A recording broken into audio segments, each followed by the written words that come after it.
lo que es la conducción eléctrica del corazón. Salieron unas preguntas al final de la conversación de la parte uno.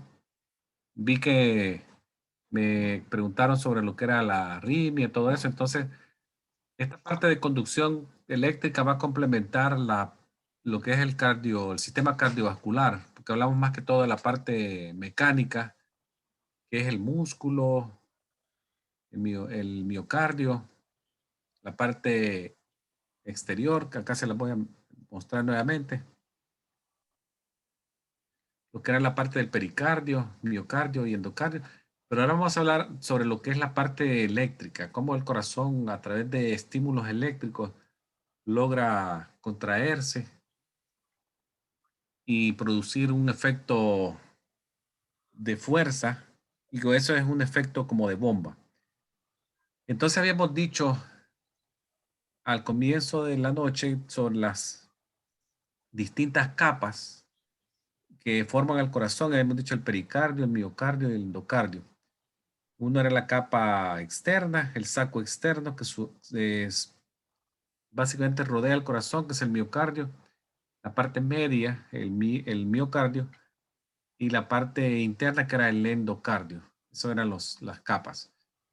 Ahora, pongámosle un poquito de ojo a lo que es la capa media, porque es ahí donde está la parte de eléctrica del corazón. Es acá en el miocardio donde el sistema de conducción eléctrica está localizado. Y este sistema de conducción eléctrica es el sistema responsable para la regulación de la acción de bomba que el corazón tiene. También es esta zona responsable de la conducción de los estímulos eléctricos que hacen que estas células individuales, pero se recuerdan que les dije que están unidas por estos discos intercalados donde hay uniones que se llaman gap junction, que esta zona movilicen ese estímulo, ese impulso eléctrico a lo, digamos, de arriba abajo en el corazón y lograr que el miocardio se contraiga. Es en esa zona que ese sistema se ubica. Continuando con lo que es el sistema de conducción del corazón, recordemos que este ciclo tiene dos momentos. Uno que se llama depolarización cardíaca y repolarización cardíaca. Si ustedes lo ven en esta imagen del lado derecho, ven que usualmente la célula cardíaca en reposo, la carga es negativa, es de menos 70, más o menos. Y está ahí hasta que un estímulo alcanza la zona, que es un estímulo que va, además de cambiar la polaridad de menos a más, también abre un montón de puertas de sodio, de potasio a nivel de la célula, y estos cambios de concentración de electrolitos hacen que la depolarización y repolarización ocurra. Acá vemos que está a menos 70. Cuando hay un estímulo, una depolarización, no es más que el cambio de negativo a positivo. La célula se mueve de menos 70 y si logra alcanzar el menos 55, que es el punto que le llaman de threshold, o es el punto de no retorno, si llega ahí, la depolarización continúa en forma ascendente rápida y llega hasta más 30. Luego alcanzó esta meseta y hay nuevamente cambio, pero ahora va de positivo a negativo y esto se llama repolarización. Vuelve a caer en forma rápida, va a llegar hasta el menos 70 donde estaba en el periodo refractario acá, pero lo que sucede muchas veces podría ir hasta menos 85, que es lo que se llama la hiperrepolarización, y estar ahí. Entonces, la depolarización y repolarización cardíaca ocurren cuando estos impulsos se desarrollan y se mueven a lo largo de todo el miocardio de arriba abajo. Es así como, y la frecuencia y el ritmo del corazón están controlados por unas células bien específicas que se conocen como células de marcapaso. En inglés es pacemaker cells. Vamos a verlo por acá. Estas pacemaker cells son esencial parte del sistema de conducción porque de ahí es que donde inicia todo, la historia que estamos hablando. Esta zona de acá donde vemos que dice SA node es donde estas células de marcapasos se ubican. Y de acá ellas mandan la señal cardio que está anexo a ellas y estas primeras células cardíacas mueven el estímulo a lo largo de otra célula y así se van transmitiendo en forma bien rápida.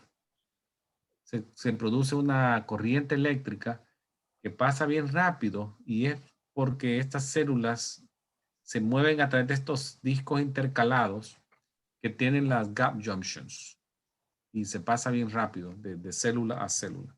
Y de esa forma se produce esa depolarización que dijimos de menos 70 hasta más 30 y luego baja nuevamente de más 30 a menos 70 o hasta menos 85. Pero todo nace aquí en estas células de marcapaso. Veamos ahora, bueno, antes de pasar a esta, cómo se mueve el flujo eléctrico del corazón, déjenme hablarle un poquito más de las células de marcapaso que no se los dije, algo que ellas tienen como característica. Estas células de marcapaso tienen unas características que las hacen bien especiales y son entre ellas, son excitables. Quiere decir que ellas responden a estímulos y son estímulos eléctricos. Otra cosa es que son, eh, conducen electricidad, tienen conductivity. También hacen que el músculo, las células cardíacas también se contraigan y de forma automatizada. Esta regulación del ritmo, la velocidad de conducción eléctrica y la fuerza de la contracción son influenciadas no solamente por esta zona local, sino que también son influenciadas por vía del cerebro, del sistema nervioso autónomo. Y a muchos nos ha pasado.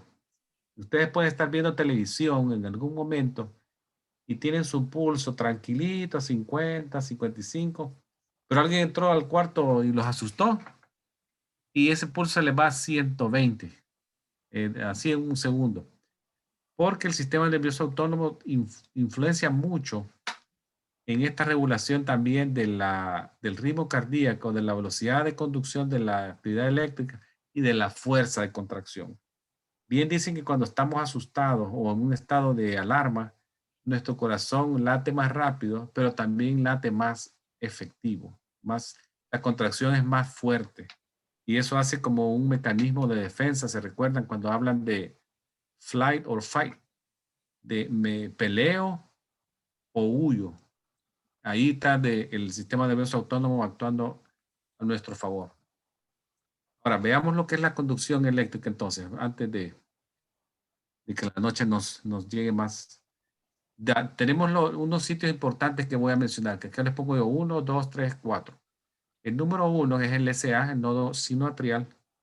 Esta zona del corazón, si ustedes ven, está ubicada en la parte superior del atrio derecho y es donde comienza todo, donde comienza la actividad eléctrica del corazón. Está localizada en la pared del atrio derecho y ahí es donde se generan los impulsos que fluyen. ¿Hacia dónde? Hacia acá, hacia el nodo AB. Entonces, este nodo SA es conocido como el marcapaso natural del cuerpo, el fisiológico, porque es donde ahí se generan las contracciones rítmicas de nuestro corazón. El otro, el nodo AB, el atrio ventricular, este se localiza entre las dos aurículas. Si ustedes ven acá, aurícula izquierda, aurícula derecha, Se localiza entre las dos aurículas, un poquitito por arriba del ventrículo, acá. Una vez que el impulso alcanza el nodo AB, que tengo acá el puntero rojo sobre él, el atrio se contrae por completo, pero el estímulo se detiene lentamente ahí unos milisegundos y luego es enviado al haz de His, que sería nuestro número 3, el AB bundle. Se llama el haz atrioventricular, que es lo que sigue. Esta estructura que se conoce como el atrio ventricular o el haz AV o haz de His se localiza acá se localiza entre los dos ventrículos y luego él se divide como que fuera una Y. Acá ven como que fueran dos piernas de una persona que izquierda y derecha y forman las asas o los as izquierdo y derecho, las ramas. Antes de enviar los impulsos pasan para acá, antes de enviar más impulsos, más distales a lo que son las fibras de Purkinje, que es nuestro siguiente elemento en la conducción, que son las número 4 acá, Purkinje fibers, fibras de Purkinje. Estas fibras de Purkinje están localizadas en las paredes de los ventrículos izquierdos y derechos. Así que, así como el impulso llega y fluye a través de las de His, rama izquierda y derecha, luego alcanza las fibras de Purkinje y estas fibras mandan el impulso más profundo en el ventrículo y ahí es donde el ventrículo se contrae. Ahí se logra la contracción ventricular. Si ustedes ven ahora, ya más o menos tienen una idea cómo nace acá en el SA, se mueve por las ramas laterales hacia el lado izquierdo y luego se envían al AB, ahí se detienen un poquito, milisegundos, se logra la contracción de los dos atrios, luego pasa a las de His, se mueve izquierdo y derecho y luego alcanzan las fibras de Purkinje y la contracción ventricular ocurre. Más o menos en ese orden. En esta diapositiva les vuelvo a mostrar los elementos que recién hablé, pero les pongo un poco más de detalle. Acá le pongo el nodo SA, que está dije, en la parte superior del atrio derecho. Las fibras que en el otro, acá creo que no se veían muy bien, se ven en verde, pero no les puse el nombre, que son se conocen como las fibras atriales. Estas son fibras que salen del nodo SA en dirección inferior del atrio derecho, pero también cruzan hacia el atrio izquierdo. Entonces acá dice el número 1. El nodo SA genera la acción eléctrica o el potencial de acción, el cual se distribuye en el atrio derecho y asimismo pasa al atrio izquierdo a través de estas fibras de conducción. Luego en el AB, acá les dije, después de que el nodo AB ha detenido milisegundos en la acción del estímulo eléctrico, lo pasa al haz de His o al haz atrioventricular. Y entonces se moviliza de este punto que ustedes ven acá, del haz de His se convierte en izquierdo y derecho y ya se mueven las ramas. Estas ramas, a izquierda y derecha, están localizadas en lo que se conoce como el septum interventricular. No es más que un músculo que separa el ventrículo izquierdo con el ventrículo derecho. Es una pared de músculo. Ahí se localiza el haz de His. Luego tenemos ya el número 3, que es las fibras de Purkinje, que son las últimas, ya el último componente de la actividad eléctrica. El potencial de acción eléctrico alcanza las ramas izquierdas y derechas y estas pasan el estímulo más profundo a las fibras de Purkinje para que ellas terminen de llevar la contracción a los ventrículos.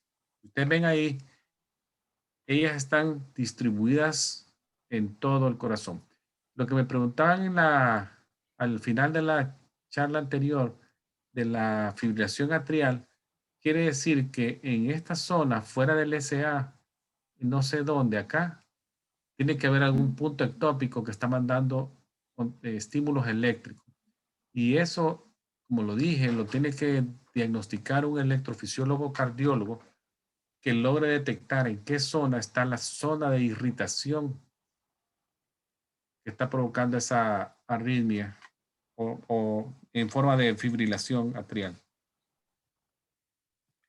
Hablemos un poquito de física, de la mecánica, antes de terminar la charla de esta noche. Y hablemos un poco de lo que es el gasto cardíaco, que es una matemática más que todo, pero tiene que ver con la acción del corazón. El gasto cardíaco se conoce como, en inglés es el cardiac output o CO, cardiac output, y se mide en mililitros por minuto. Esa es la forma. Es una fórmula bien fácil de recordar. No es más que multiplicar dos cosas. Una es la frecuencia cardíaca, que sería el heart rate, y la otra es el volumen latido. ¿Y cuánto es el volumen latido? En promedio. Recuerden que aquí estamos hablando de promedios y no son verdades absolutas. El promedio es 72 ml o 72 cc por latido que se mueve. Puede ser más, puede ser menos. Como les dije, la insuficiencia cardíaca podría ser menos, que no sean 72, sino que 50, 42, porque el corazón está grande, pero se contrae muy débil, no es muy efectivo. Entonces puede ser que baje, pero digamos que es 72 nuestro paciente, 72 el volumen latido, stroke volume. Entonces lo multiplicamos por la frecuencia cardíaca de ese momento. Si usted está sentado, como les dije, viendo televisión, probablemente, y tiene un latido, un volumen latido de 72, solo multiplico 72 por 75 y me salen que en ese instante usted está teniendo un gasto de 5.4 litros por minuto. Pero ¿qué pasa si la frecuencia le sube a 120? Obviamente el gasto cardíaco en ese momento va a subir, porque ya sería como multiplicar 72 por 120, que no sé cuánto sale, pero probablemente ande por los 8 litros por minuto, por ahí, o 8.7. Pero a los 10 minutos usted vuelve a alcanzar una frecuencia de 60 y esto le vuelve a bajar a 5, 4.8. Entonces esto es bien dinámico. Les digo esto porque les pueden hacer una pregunta donde les den la frecuencia y les pidan el gasto cardíaco. O les den el gasto cardíaco y les preguntan cuánto tenía de frecuencia de paciente. O sea, esta es una regla de 3 que la pueden aplicar bien fácil y obtener el resultado deseado. Les pueden dar el gasto cardíaco y preguntarle la frecuencia o viceversa. Así que tengan eso en mente. ¿Y para qué nos sirve todo esto? Con esta diapositiva voy a terminar ya. Porque hemos estado hablando del corazón y ahora hablamos de la conducción eléctrica. Nos va a servir, lo que hablamos del corazón y la sangre, nos va a servir como un fundamento para lo que es la flebotomía y la parte eléctrica con lo de la parte mecánica nos va a servir para lo que es el electrocardiograma. Y recuérdense que el electrocardiograma lo vamos a hablar no probablemente ni siquiera la próxima semana, no que hasta la tercera, pero para darles un adelanto, ¿qué es un electrocardiograma? Muchos de ustedes me dijeron que ya lo han hecho, que aprendieron a hacerlo, ya lo pueden tomar, pero lo vamos a aprender a leer también. El electro no es más que una grabación del trazo de la actividad eléctrica del corazón. Y es una como fotografía de la actividad eléctrica en ese momento, porque el electro puede durar un minuto y en ese minuto usted estaba así. Ese es básicamente el electrocardiograma. Se abrevia como EKG o ECG. Es una vista gráfica del trazo eléctrico. El electrocardiógrafo es otra historia. Está aquí abajo. Es un aparato. Y el electrocardiógrafo es un aparato que amplifica los impulsos de bajo voltaje eléctricos que son detectados en la piel. Por eso fue que nos ponen estos electrodos en la piel. El electrodo se adhiere a la piel a través de tiene una gelatina y un pegamento, y eso va a hacer el contacto y nos da la actividad eléctrica del corazón. Entonces ese es el electrocardiógrafo. No es más que un aparato que amplifica ese voltaje bajo que se detecta en la piel y lo imprime en un papel para que nosotros lo veamos.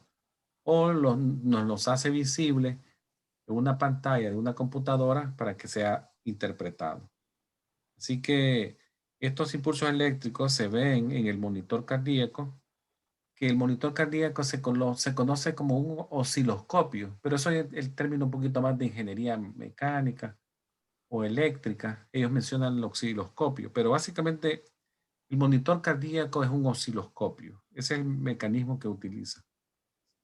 Entonces, para hacer el electro, recordemos que usamos electrodos, que son partes con adhesivos, son como llevan un adhesivo, como una goma, que hace que se peguen a la piel y en el centro del electrodo tienen una gel conductiva que también hace contacto con la piel del paciente y conduce el estímulo más fácil hacia los alambres que le hemos conectado al electrodo y de ahí van para el aparato y ahí se puede localizar el impulso del corazón.